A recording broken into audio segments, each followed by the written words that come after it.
Hello student, educational RBM ACS में आज फिर से आप सभी का स्वागत है। हम ईश्वर से हमेशा प्रार्थना करते हैं कि आप लोग सफलता प्राप्त करें, आपकी मनोकामना पूर्ण हो, और इसके लिए हम लगातार प्रयासरत हैं। यहाँ जो भी वीडियो बनाए जा रहे हैं वे बहुत ही निष्ठा, लगन और ध्यान से बनाए जा रहे हैं, और सभी विषय जो भी यहाँ पढ़ाया जा रहा है सभी विस्तार से पढ़ाया जा रहा है। हम आशा करते हैं कि यह आपके लिए वरदान साबित होगा, और ये सभी वीडियो यदि आपको पसंद आता है तो आप लोग इसे लाइक, शेयर और सब्सक्राइब कीजिए, और साथ ही इसे अपने दोस्तों के साथ, अपने भाइयों बहनों के साथ भी शेयर कीजिए, ताकि वे लोग भी इसका लाभ प्राप्त कर सकें। और हमारा मुख्य उद्देश्य यही है कि शिक्षा से अधिक लोग लाभ अर्जित करें।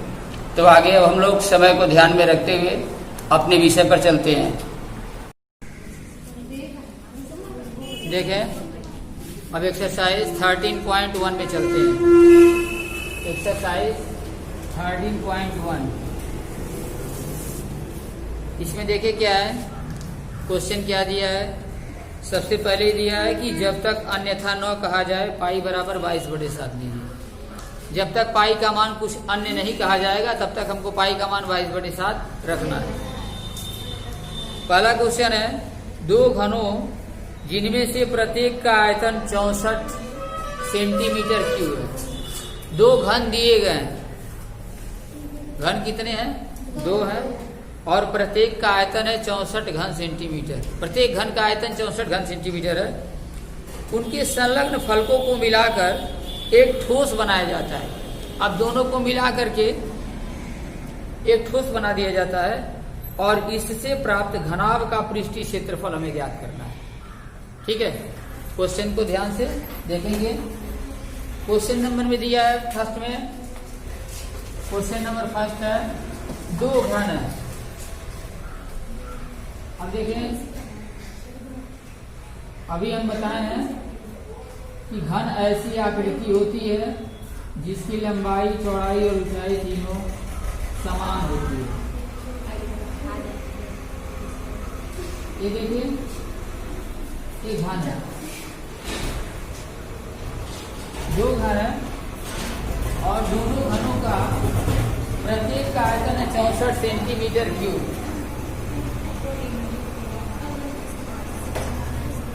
इसका आयतन दिया है 64 सेंटीमीटर क्यूब, और इसी तरह से दो घन है। ठीक है, दो घन है, दोनों घनों के प्रत्येक का आयतन है 64 घन सेंटीमीटर। अब क्या कर रहा है कि दोनों घनों को मिला दिया जाता है एक में, दोनों घनों को एक में मिला देंगे। तो देखिए, मिलाएंगे तो कैसे होगा।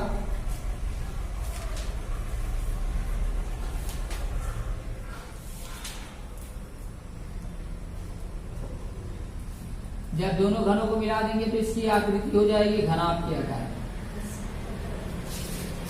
इसकी आकृति कैसी बन जाएगी? घनाभ।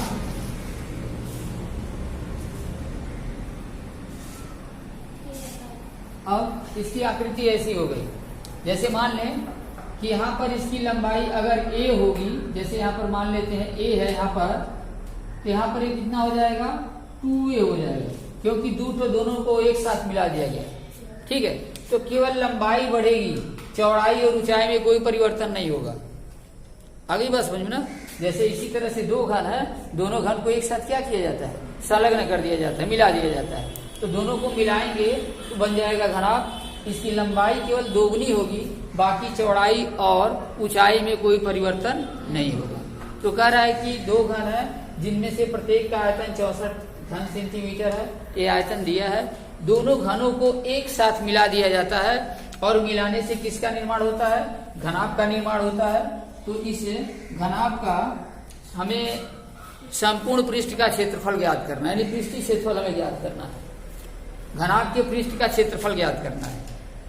आगे समझ में, जैसे घनाभ में 6 तल है, 6 तलों का हमें क्षेत्रफल ज्ञात करना है। तो सबसे पहले हमें इसकी भुजा नहीं मालूम है, घन की न भुजा मालूम है और न तो घनाभ की भुजा मालूम है। ठीक, और जब तक घन और घनाभ की भुजा नहीं मालूम होगी तब तक तो हम इसका क्षेत्रफल नहीं ज्ञात कर सकते हैं। तो क्या करेंगे, घन को पहले लेकर के चलते हैं। क्वेश्चन नंबर 1 में देखिए क्या दिया है। सबसे पहले दिया है चूंकि घन का आयतन, देखिए घन का आयतन दिया है 64 सेंटीमीटर क्यूब। ठीक है, घन का आयतन है 64 सेंटीमीटर क्यूब। हम लोग जानते हैं कि यदि घन की भुजा a हो तो घन का आयतन क्या बताया गया था, a क्यूब। अगर घन की भुजा a हो, मान लेते हैं यह एक घन है और यदि इस घन की भुजा a है तो इस घन का आयतन हो जाएगा a क्यूब, और a क्यूब बराबर हो गया 64। ठीक है, अर्थात यहां पर क्या हुआ, a क्यूब बराबर 64 को लिख सकते हैं 4 का क्यूब, 4 गुणे 4 गुणे 4, 4 चौके 16, 16 चौके 64 हो गया ना।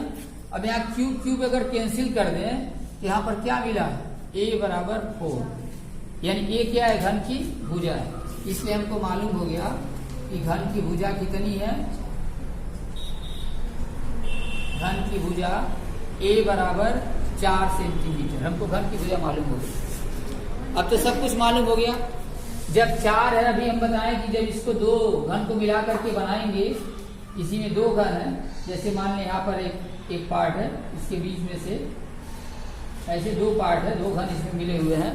ठीक है, तो जब 2 घन को मिलाएंगे तो 4 जब इधर वाला है तो 4 इधर वाला भी होगा, यही ना। तो कुल इसकी लंबाई क्या हो गई 8, और चौड़ाई क्या हो गई 4, और ऊंचाई क्या हो गई 4। बस अब हमको मालूम है, और लिखेंगे दोनों घनों को मिलाने से प्राप्त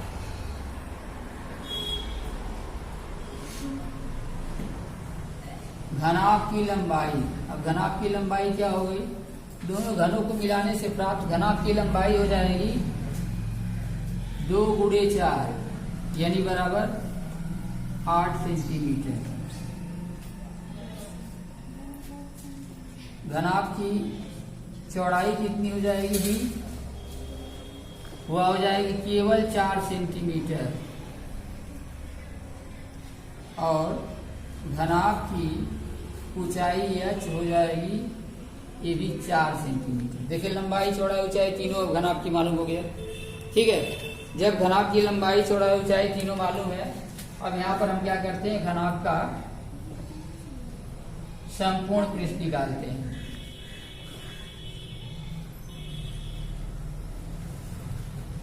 या घनाभ का पृष्ठीय क्षेत्रफल। घनाभ का पृष्ठीय क्षेत्रफल क्या होता है, 2 × LB plus BH plus HL, 2 × LB plus BH plus HL। मान इसमें रख दें 2 × LB, L के जगह पर देखिए दिया होगा 8, B के जगह पर दिया होगा 4, फिर B के जगह पर दिया होगा 4, H के जगह पर 4, H के जगह पर 4 और L की जगह पर 8। ठीक है, इसका वैल्यू हमें निकालना है, इसको मिटा देते हैं। अब देखें यहाँ 2 × 8 चौक 32, 4 चौके 16, 4/32। अब देखिए 32 × 64, 64 से 70 10 80 हो गया, 2 गुणे 80, यानी बराबर क्या हो गया 160 वर्ग सेंटीमीटर। यह हमारा हो गया घनाभ का संपूर्ण पृष्ठ। ठीक है, आ गया समझ में ना।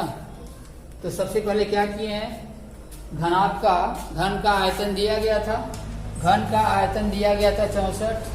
घन के आयतन का फार्मूला हमको मालूम होना चाहिए कि आयतन का फार्मूला होता है a क्यूब, तो a क्यूब बराबर क्या होगा 64। अब यहाँ पर a का क्यूब बराबर 64 का मतलब है कि 4 का होल क्यूब। ठीक है, दोनों में क्यूब क्यूब को कैंसिल कर दिए हैं, तो a बराबर क्या हुआ 4। यहाँ से घन की भुजा a बराबर 4 सेंटीमीटर। अब दोनों घनों को मिलाने से प्राप्त घनाभ की लंबाई यल बराबर दुगनी हो जाएगी, 2 × 4 बराबर 8 सेंटीमीटर। घनाभ की चौड़ाई 4 सेंटीमीटर, घनाभ की ऊंचाई h बराबर भी 4 सेंटीमीटर। अब यहाँ पर घनाभ का अगर पृष्ठीय क्षेत्रफल निकाला गया है, हमें निकालना है, तो घनाभ का पृष्ठीय क्षेत्रफल बराबर क्या है, 2 × LB + VH + HL। ये घनाभ का पृष्ठीय क्षेत्रफल है, 2 × LB + VH + HL फार्मूला मालूम होना चाहिए। अब इसमें L का मान 8, B का मान 4, B का मान 4, H का मान 4, H का मान 4 और L का मान 8 रखा गया है। और ये हल करने से आपका आएगा 160 वर्ग सेंटीमीटर, जो इस घनाभ की पृष्ठीय क्षेत्रफल है। ठीक है,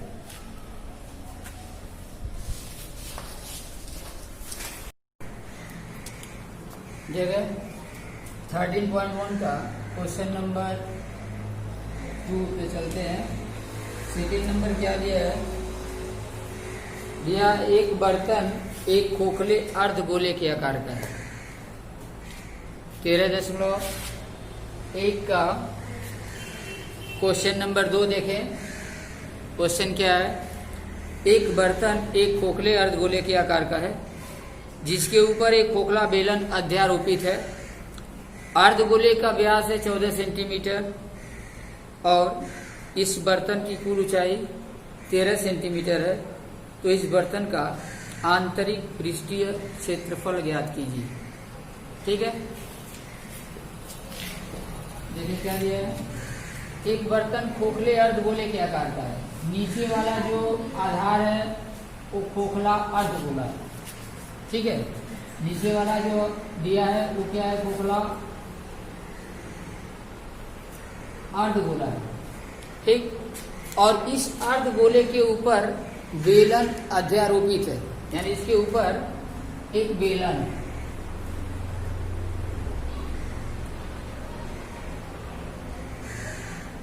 इसके ऊपर क्या है, बेलन।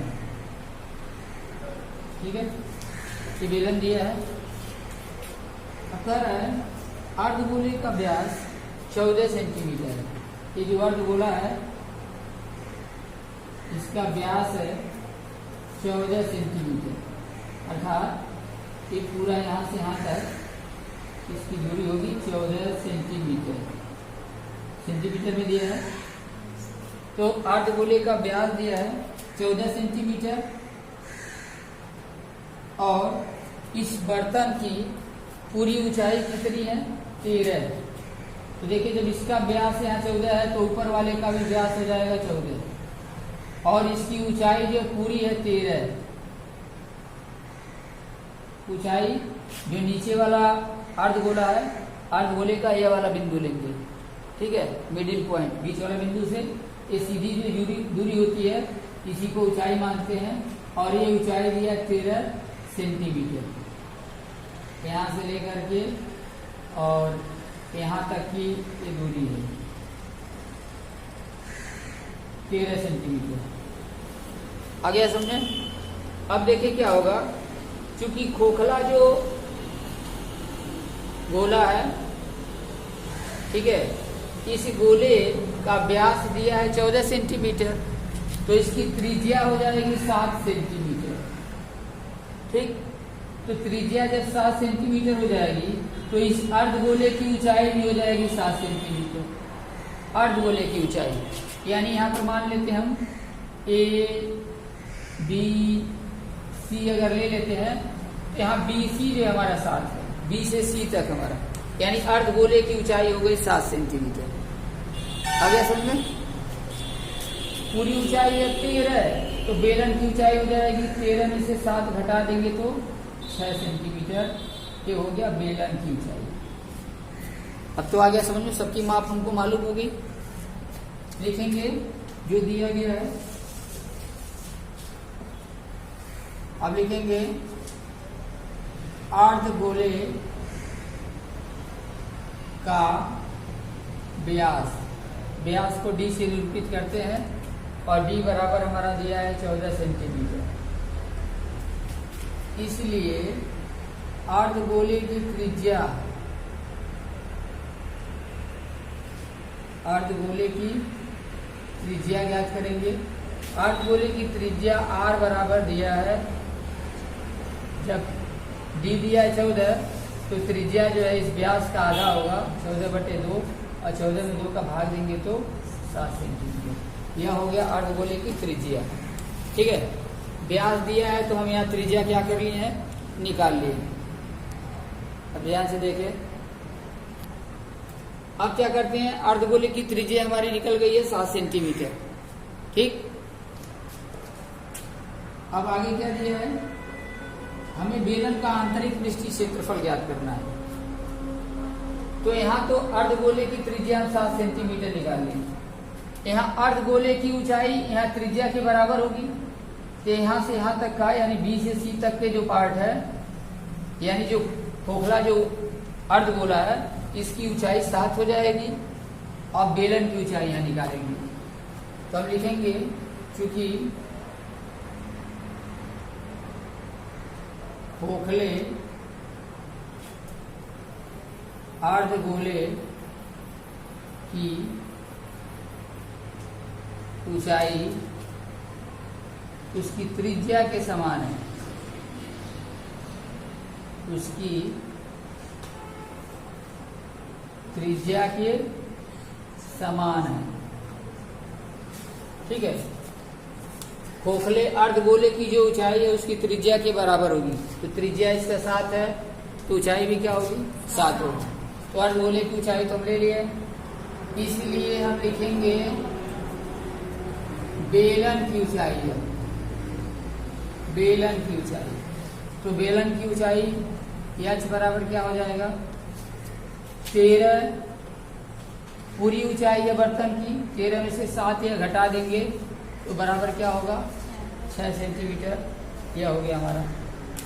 अब देखें, हमें बताना है आंतरिक कुल वक्र पृष्ठीय क्षेत्रफल, आंतरिक पृष्ठीय क्षेत्रफल बताना है, बर्तन का आंतरिक पृष्ठीय क्षेत्रफल हमें बताना है। तो अब देखें, अर्धगोले का हम आंतरिक पृष्ठीय क्षेत्रफल निकालेंगे, इसलिए अर्धगोले का आंतरिक पृष्ठीय क्षेत्रफल। देखिए, गोले का एक फार्मूला बताया गया है कि नहीं, ध्यान से देखेंगे। इसमें अगर कोई गोला हो, ठीक है, तो गोले का संपूर्ण पृष्ठीय क्षेत्रफल होता है 4πr²। गोले का संपूर्ण पृष्ठीय क्षेत्रफल क्या होता है, 4πr², याद रखेंगे। और इसका अगर अर्धगोला हो जाए तो अर्धगोले का संपूर्ण, अर्धगोले का अगर संपूर्ण पृष्ठीय क्षेत्रफल लेंगे तो वह होता है 3πr²। ठीक है, और अर्धगोले का केवल अगर पृष्ठीय क्षेत्रफल यानी वक्र पृष्ठीय क्षेत्रफल लेंगे तो वो हो जाएगा 2πr²। ठीक है, यहाँ देखिए अर्धगोले का ऊपर वाला भाग क्या है, खुला हुआ है। ठीक, तो केवल हम इसकी वक्र पृष्ठ का क्षेत्रफल निकालेंगे। तो अर्धगोले का आंतरिक पृष्ठीय क्षेत्रफल कितना हो जाएगा, 2πr², केवल 2πr² लेंगे। तो 2 गुणे पाई, पाई का मान है 22/7 और r²। देखिए अर्धगोले की त्रिज्या यहाँ पर लिखे हैं 7 सेंटीमीटर, तो 7 गुणे 7, 7 से 7 कैंसिल हो गया, 22 दूनी हो गया 44, और इसमें 7 का गुणा कर देंगे तो हो जाएगा 7 चौक 28 और 7 चौक 28 2 30, 308 सेंटीमीटर स्क्वायर। ये हो गया अर्धगोले का आंतरिक पृष्ठीय क्षेत्रफल। अब हमको किसका निकालना है, बेलन का पृष्ठीय क्षेत्रफल निकालना है। अब यहाँ लिखेंगे, तो बेलन की त्रिज्या, देखिए बेलन का आंतरिक पृष्ठीय क्षेत्रफल निकालेंगे, यानी बेलन का वक्र पृष्ठ।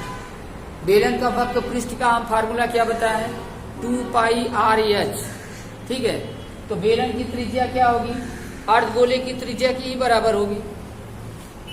और ऊंचाई क्या है, यहाँ बताया ऊंचाई जो है खोखले गोले की ऊंचाई त्रिज्या के समान है, और बेलन की ऊंचाई जो यहाँ पर देखिए निकाले हैं 6 सेंटीमीटर है। और बेलन की त्रिज्या क्या होगी, अर्धगोले की त्रिज्या के ही समान होगी, क्योंकि इसी अर्धगोले के ऊपर बेलन भी है। तो जितना अर्धगोले की त्रिज्या है वही बेलन की भी त्रिज्या है। अब इस पे लिखेंगे बेलन का वक्र पृष्ठ। तो बेलन का वक्र पृष्ठ होता है 2 पाई RH, 2 गुणे पाई का मान 22/7 गुणे r का मान 7 और ऊंचाई h बराबर 6। 7 से 7 कैंसिल हो गया, 22 गुनी 44 गुणे 6, 44 गुणे 6 और 44 में 6 का गुणा करेंगे तो 6 चौक 24 और 6 चौक 24 26 264 सेंटीमीटर का स्क्वायर। ठीक है, ये हो गया बेलन का वक्र पृष्ठ हो गया 264 सेंटीमीटर का स्क्वायर और अर्धगोले का आंतरिक पृष्ठीय क्षेत्रफल हो गया 308। अब हम क्या निकालेंगे, पूरे बर्तन का आंतरिक पृष्ठीय क्षेत्रफल। यहाँ लिख दे रहे हैं, अब लिखेंगे इसलिए बर्तन का आंतरिक पृष्ठीय क्षेत्रफल, आंतरिक पृष्ठीय क्षेत्रफल। तो बेलन का जब आंतरिक पृष्ठीय क्षेत्रफल निकालेंगे तो यह क्या होगा, बेलन का आंतरिक पृष्ठीय क्षेत्रफल बराबर अर्धगोले का पृष्ठीय क्षेत्रफल जो निकाले हैं 308 और बेलन का वक्र पृष्ठ, दोनों को ऐड कर देंगे। ठीक है, तो बेलन का बर्तन का आंतरिक पृष्ठीय क्षेत्रफल बराबर क्या लिखेंगे, यहाँ पर अर्धगोले का पृष्ठीय क्षेत्रफल और धन बेलन का वक्र पृष्ठ, दोनों को ऐड कर देना है, दोनों को जोड़ देना है। तो देखिए अर्धगोले का पृष्ठीय क्षेत्रफल यहाँ निकाले हैं 308 और बेलन का निकाले हैं 264, दोनों को ऐड करके इतने सेंटीमीटर का स्क्वायर। अब जोड़ेंगे तो 4 8 12 और 6 7 और 3 2 5 572 सेंटीमीटर का स्क्वायर या आंसर हो जाएगा 2 नंबर का। ये दूसरे का आंसर है, 2 क्वेश्चन पूछा है, नहीं ये कई क्वेश्चन है, यही हमारा आंसर है। फिर से क्वेश्चन देखिए क्या दिया है, एक बर्तन है, इसके नीचे का भाग अर्धगोला है, ऊपर वाला क्या है, बेलन है, बेलनाकार है। अर्धगोले की त्रिज्या दी गई है, बर्तन की पूरी ऊंचाई दी गई है कि 13 सेंटीमीटर है। तो अर्धगोले की त्रिज्या बेलन की, अर्धगोले की जो त्रिज्या है यही अर्धगोले की त्रिज्या जो है उसकी ऊंचाई के समान होगी। तो बेलन की ऊंचाई निकालने के लिए क्या करेंगे, बेलन की ऊंचाई निकालने के लिए यहाँ पर जो पूरे बर्तन की ऊंचाई है उसमें से त्रिज्या घटा देंगे, यानी 6 सेंटीमीटर। तो अर्धगोले का व्यास हमें दिया था, अर्धगोले की त्रिज्या हम निकाल लिए हैं। यह मालूम है कि अर्धगोले की ऊंचाई इसकी त्रिज्या के समान है, तो बेलन की ऊंचाई भी यहाँ ज्ञात कर लिए हैं। अब हमको अर्धगोले का आंतरिक पृष्ठ निकालना है। तो अर्धगोले का आंतरिक पृष्ठ हम लोग क्या जानते हैं, 2 पाई r स्क्वायर, 2 पाई r स्क्वायर 7 गुणे 7, 7 से 7 कैंसिल हो गया, 22 गुणे 2 गुणे 7 का गुणा किया तो 308 वर्ग सेंटीमीटर। यह हो गया गोले का यानी अर्धगोले का आंतरिक पृष्ठीय क्षेत्रफल। अब बेलन का वक्र पृष्ठ निकालेंगे केवल। तो बेलन का वक्र पृष्ठ होता है 2 पाई r h, 2 पाई पाई का मान 22/7, r का मान 7 है, ऊंचाई h 6 है, 7 से 7 कैंसिल करनी है, 22 गुनी 44 गुणे 6 264 वर्ग सेंटीमीटर। अब पूरे बर्तन का आंतरिक पृष्ठीय क्षेत्रफल निकाले हैं, तो अर्धगोले का पृष्ठीय क्षेत्रफल और बेलन का पृष्ठीय क्षेत्रफल, अर्धगोले का पृष्ठीय क्षेत्रफल और बेलन का पृष्ठीय क्षेत्रफल दोनों को ऐड कर देते हैं। तो अर्धगोले का पृष्ठीय क्षेत्रफल आया था 308 और बेलन का हुआ 264, दोनों को ऐड करेंगे तो 572 वर्ग सेंटीमीटर हमारा करेक्ट आंसर होगा। क्वेश्चन नंबर 3 देखिए क्या दिया है, दिया है क्वेश्चन नंबर 3, एक खिलौना त्रिज्या 3.5 सेंटीमीटर वाले एक शंकु के आकार का है, ठीक है, जो उसी त्रिज्या वाले एक अर्धगोले पर अध्यारोपित है। इस खिलौने की संपूर्ण ऊंचाई 15.5 सेंटीमीटर है। तो इस खिलौने का संपूर्ण पृष्ठीय क्षेत्रफल ज्ञात कीजिए। क्या दिया है, एक खिलौना है जो 3.5 सेंटीमीटर त्रिज्या वाले एक शंकु के आकार का, जैसे एक शंकु है और इसकी त्रिज्या है 3.5 सेंटीमीटर और इसी प्रकार एक खिलौने की आकृति है। दूसरा क्या कह रहा है उसके आगे, जो उसी त्रिज्या वाले एक अर्धगोले पर आरोपित है और ये शंकु के नीचे एक अर्धगोला है। ये जो ऊपर वाला खिलौना शंकु के रूप में है, इसके नीचे क्या है, एक अर्धगोला है और इसी अर्धगोले के ऊपर यह शंकु क्या है, अध्यारोपित है। ठीक है, दिया है यदि खिलौने की संपूर्ण ऊंचाई 15.5 यहाँ से लेकर के यहाँ तक, एक खिलौने की संपूर्ण ऊंचाई होगी इस पॉइंट से लेकर के इस पॉइंट तक, एक खिलौने की संपूर्ण ऊंचाई है, यह दिया हमारा 15.5 सेंटीमीटर। ठीक है, खिलौने की संपूर्ण ऊंचाई दी गई है, तो हमें खिलौने का संपूर्ण पृष्ठीय क्षेत्रफल ज्ञात करना है। इसके पूरे पृष्ठीय क्षेत्रफल हमें निकालना है। तो देखिए क्या करेंगे, अगर संपूर्ण पृष्ठीय का क्षेत्रफल निकालना है तो क्या निकालेंगे, खिलौने का, यहाँ पर शंकु का वक्र पृष्ठ और यहाँ पर अर्धगोले का वक्र पृष्ठ, ये दोनों निकालना है। तो देखिए सबसे पहले क्या लिखेंगे, चूंकि शंकु की त्रिज्या r, ये r बराबर दिया है 3.5 सेंटीमीटर। ठीक है, शंकु की त्रिज्या है 3.5 सेंटीमीटर। अब शंकु की ऊंचाई यहां से ज्ञात करेंगे, शंकु की ऊंचाई कितनी होगी। तो नीचे देखिए क्या है, नीचे अर्धगोला है, अर्धगोले की ऊंचाई उसकी त्रिज्या के बराबर होती है। जितना अर्धगोले की त्रिज्या है इतनी उसकी क्या होगी, ऊंचाई, अर्थात अर्धगोले की ऊंचाई हो गई कितनी, 3.5।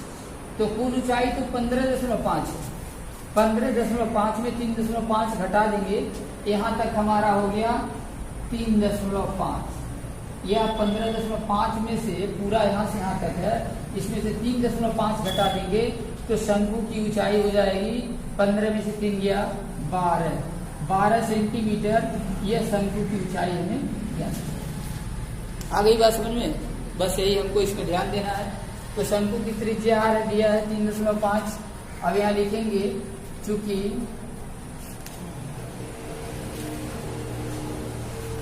अर्धगोले की ऊंचाई उसकी त्रिज्या के, अर्धगोले की ऊंचाई उसकी त्रिज्या के बराबर होगी। उसकी त्रिज्या के बराबर होगी, जो अर्धगोले की ऊंचाई है इसकी त्रिज्या के बराबर होगी। ठीक है, इसलिए अब हम शंकु की ऊंचाई निकालेंगे। तो शंकु की ऊंचाई h बराबर क्या होगा, पूरी ऊंचाई 15.5 में से अर्धगोले की ऊंचाई घटा दें, तो 15.5 में से हम 3.5 घटाएंगे तो बच जाएगा 12 सेंटीमीटर। यह होगी हमारा शंकु की ऊंचाई। तो शंकु की त्रिज्या भी मालूम है, शंकु की ऊंचाई भी मालूम है।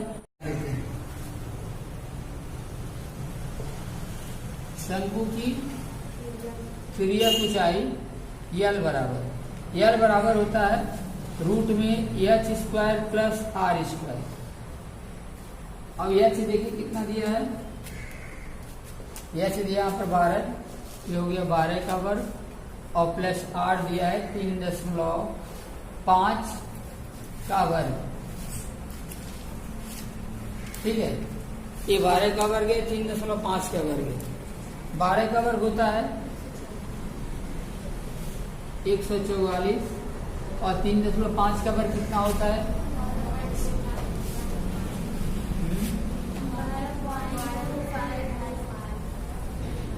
12.25।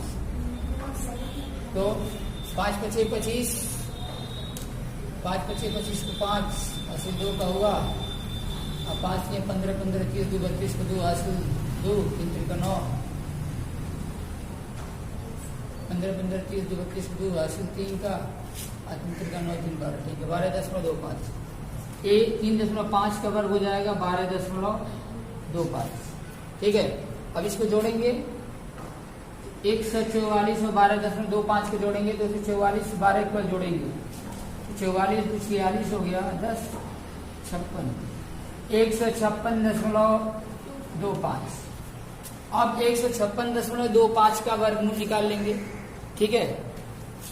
तो देखें 156.25 का हम वर्गमूल निकालेंगे। तो यहाँ जोड़ा पीछे से बनाते हैं, यहाँ जोड़ा आगे से बनाएंगे, ठीक है।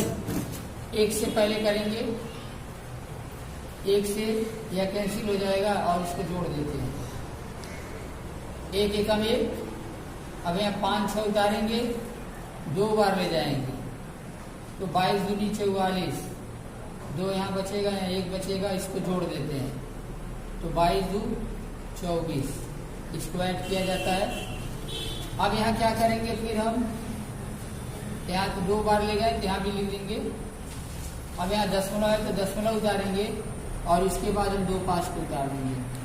अब 5 बार ले जाएंगे तो 5 नीचे भी, 5 बचे यहाँ भी 5 लिख देंगे तो 5 बचे 25, 5 को 20 2 22, 5 9 10 2 12, यह हमारा कैंसिल हो गया। अर्थात आंसर हमारा आएगा 12.5। इसका वर्गमूल हो जाएगा 12.5 सेंटीमीटर। ये हो गया शंकु की तिर्यक ऊंचाई, ठीक है। शंकु की ऊंचाई मालूम था, शंकु की त्रिज्या मालूम थी, तो शंकु की तिर्यक ऊंचाई L निकाले हैं तो 12.5 सेंटीमीटर हमको ज्ञात हो गया। अब हमको क्या निकालना है, शंकु का वक्र पृष्ठ। इसलिए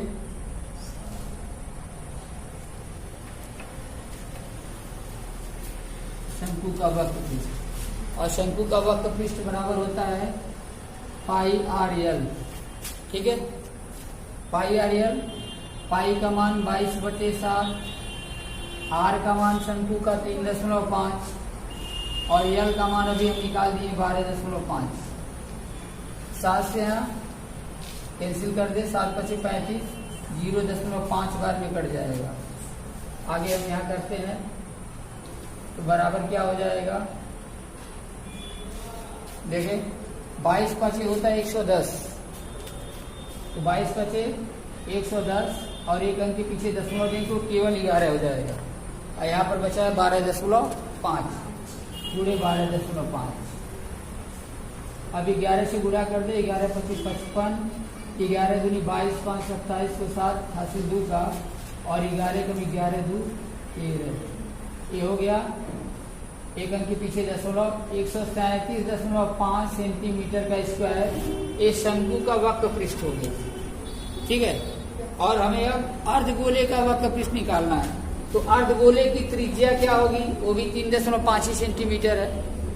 यहाँ पर लिखेंगे चूंकि अर्धगोले की त्रिज्या r बराबर 3.5 सेंटीमीटर, इसलिए अर्धगोले का वक्र पृष्ठ, इसका भी निकालेंगे वक्र पृष्ठ। तो अब अर्धगोले का वक्र पृष्ठ क्या होता है, 2 पाई आर स्क्वायर। अर्धगोले का केवल वक्र पृष्ठ निकालेंगे तो 2 पाई आर स्क्वायर, यहाँ पर 2 गुणे पाई का मान 22/7 और आर स्क्वायर 3.5 गुणे 3.5, 2 बार गुणा करेंगे।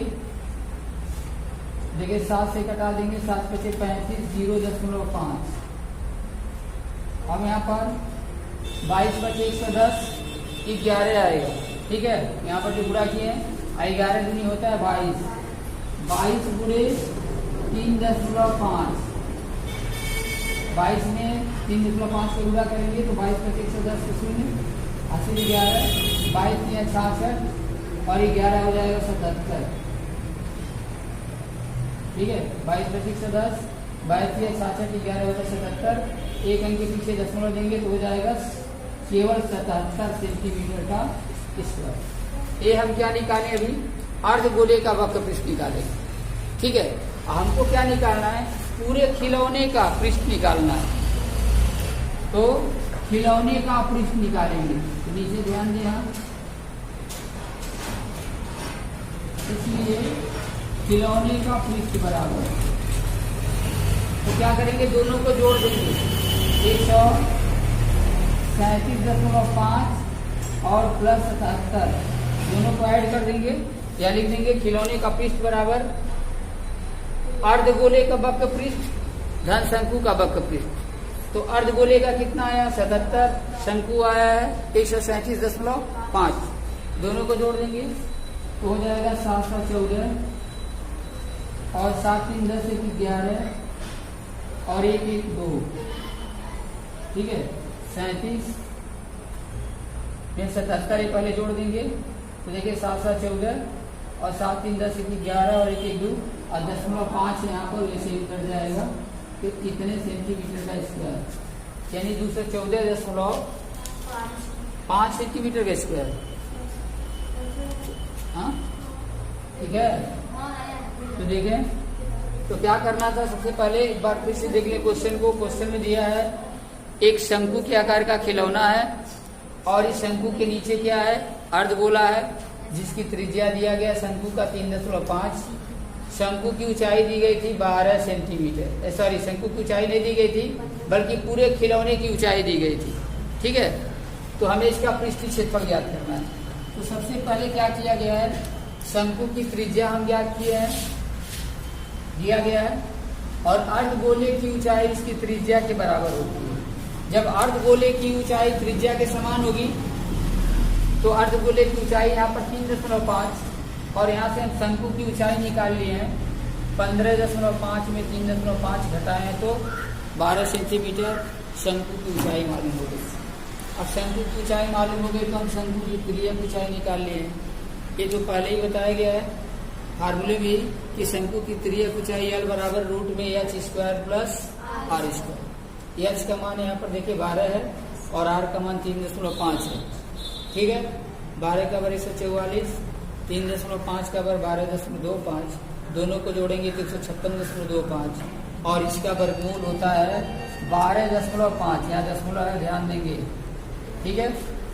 अब क्या किए, शंकु का वक्र पृष्ठ निकालें, पाई आर एल, पाई का मान 22/7, आर का मान 3.5 गुणे 12.5, 7 से 3.5 को 0.5 बार कटा दिए हैं और 22 में 0.5 का गुणा किए तो आया 11.0 यहाँ पर, और यह 12.5 हम ऐसे ही यहाँ गुणा कर दिए 137.5 वर्ग सेंटीमीटर, ये आ गया शंकु का वक्र पृष्ठ। अब अर्धगोले की त्रिज्या चूंकि 3.5 सेंटीमीटर दी गई है, ठीक है, हमें अर्धगोले का वक्र पृष्ठ निकालना है। तो अर्धगोले का वक्र पृष्ठ 2 r स्क्वायर 2 गुणे 22/7 r स्क्वायर 3.5 का गुणा किए हैं। अब इसमें 22/7 है तो 7 से इसको कटा दिए, 22 × 110 11 हुआ, 11 × 22 में 3.5 का गुणा करेंगे तो 77 सेंटीमीटर आ गया। तो खिलौने का अगर संपूर्ण पृष्ठ निकालेंगे तो क्या करेंगे, ये शंकु का जो वक्र पृष्ठ निकाले 137.5 और अर्धगोले का वक्र पृष्ठ 77, इन दोनों को जोड़ देंगे तो आएगा 214.5 वर्ग सेंटीमीटर पूरे खिलौने का पृष्ठ हो जाएगा, ठीक है। देखिए क्या करते हैं, क्वेश्चन में दिया है कि एक 7 सेंटीमीटर भुजा का घन है, इसके ऊपर एक अर्धगोला रखा गया है, तो इस अर्धगोले की अधिकतम व्यास कितना हो सकता है ये हमें ज्ञात करना है। तो देखिए जब 7 सेंटीमीटर भुजा का घन है और इसके ऊपर हम इतना बड़ा से बड़ा अर्धगोला रख सके तो अधिक से अधिक इसका व्यास क्या होगा, अर्धगोले का व्यास घन की भुजा के बराबर होगा, ठीक है। और जब अर्धगोले का व्यास घन की भुजा के बराबर होगा तो अर्धगोले का व्यास हो गया कितना, 7 सेंटीमीटर, क्योंकि घन की भुजा दी गई थी 7 सेंटीमीटर। अब हम क्या करते हैं, पूछा है कि इस प्रकार का जो आकृति है, ठीक है, जो घन है, घन के ऊपर गोला रखा गया है, तो इस प्रकार का जो निर्मित ठोस है, इस ठोस का हमें संपूर्ण पृष्ठीय क्षेत्रफल ज्ञात करना है। तो क्या करेंगे, इसके पूरे पृष्ठ का क्षेत्रफल निकालने के लिए सबसे पहले हम अर्धगोले का वक्र पृष्ठ निकालते हैं। ऊपर वाले गोले का केवल वक्र पृष्ठ, किनारे वाले भाग का, तो होगा 2 पाई r²। तो 2 गुणे पाई का मान 22/7। चूंकि अर्धगोले का व्यास दिया है 7 सेंटीमीटर, इसलिए अर्धगोले की त्रिज्या हो जाएगी 7/2। तो 7/2 गुणे 7/2, यहाँ 7 से 7 को कैंसिल कर देंगे, 2 से 2 कैंसिल करेंगे, आइए 2 से 22 को कैंसिल करेंगे तो 11 होगा। 11 सते 77 वर्ग सेंटीमीटर। यह हो गया क्या, ऊपर वाले अर्धगोले का वक्र पृष्ठ। घन की भुजा दी गई है 7 सेंटीमीटर, तो घन के पृष्ठ क्षेत्रफल क्या होगा। हम जानते हैं कि घन में 6 तल होते हैं, प्रत्येक पृष्ठ का क्षेत्रफल होता है a², इसलिए घन में 6 तल होते हैं, 6 तलों का क्षेत्रफल 6a², अर्थात 6 गुणे भुजा है 7, 7 का स्क्वायर 49, और 6 में 49 का गुणा करेंगे तो 294 सेंटीमीटर का स्क्वायर। ये हो गया घन का पृष्ठीय क्षेत्रफल। अब देखिए, हमें इसका जब पृष्ठीय क्षेत्रफल ठोस का निकालना है, तो इसके ऊपर चूंकि ढका हुआ भाग है, इसलिए जो घन का एक पृष्ठ है, इसको गोला क्या, वृत्त का जो है, ये जो अर्धगोला है, इसका एक पृष्ठ क्या करेगा, ढक लेगा। तो उस पृष्ठ का कितना हिस्सा ढकेगा, जितना पृष्ठ का जितना वृत्त का क्षेत्रफल होगा। तो वृत्त का क्षेत्रफल कितना होता है, पाई r²। पाई का मान 22/7, r², तो r दिया है वृत्त का 7/2 गुणे 7/2। वृत्त का क्षेत्रफल यही अर्धगोले के जो निचला वाला आधार है, उसी के क्षेत्रफल को क्या करेंगे, यहाँ पर निकाल रहे हैं। तो वृत्त का क्षेत्रफल पाई r² 22/7 गुणे 7/2 गुणे 7/2, 2 से 22 को कैंसिल करेंगे तो 11 होगा। 11 सते 77/2, अर्थात 38.5 वर्ग सेंटीमीटर। ठीक है। अब देखें, जब ठोस का हम पृष्ठीय क्षेत्रफल निकालेंगे तो क्या करेंगे, घन का क्षेत्रफल और अर्धगोले का वक्र पृष्ठ दोनों को जोड़ देंगे, और नीचे वाला ये जो आधार है, ठीक है, जो ढका हुआ है अर्धगोले का जो आधार है, जो क्या किया है, एक घन के एक पृष्ठ को ढका हुआ है, इसीलिए क्षेत्रफल को क्या करेंगे, माइनस कर देंगे। तो वृत्त का क्षेत्रफल यहाँ माइनस करेंगे, तो 77 × 200 से 94, 77 है घन का क्षेत्रफल, 294 है, 77 है अर्धगोले का, और घन का पृष्ठ दिया है 294, यहाँ घन का पृष्ठ है 294, और वृत्त का क्षेत्रफल 38.5, इसमें से माइनस करेंगे तो कितना हो गया, 371 में से 38.5 घटाएंगे तो 332.5 वर्ग सेंटीमीटर, यह इस पूरी ठोस का क्षेत्रफल होगा।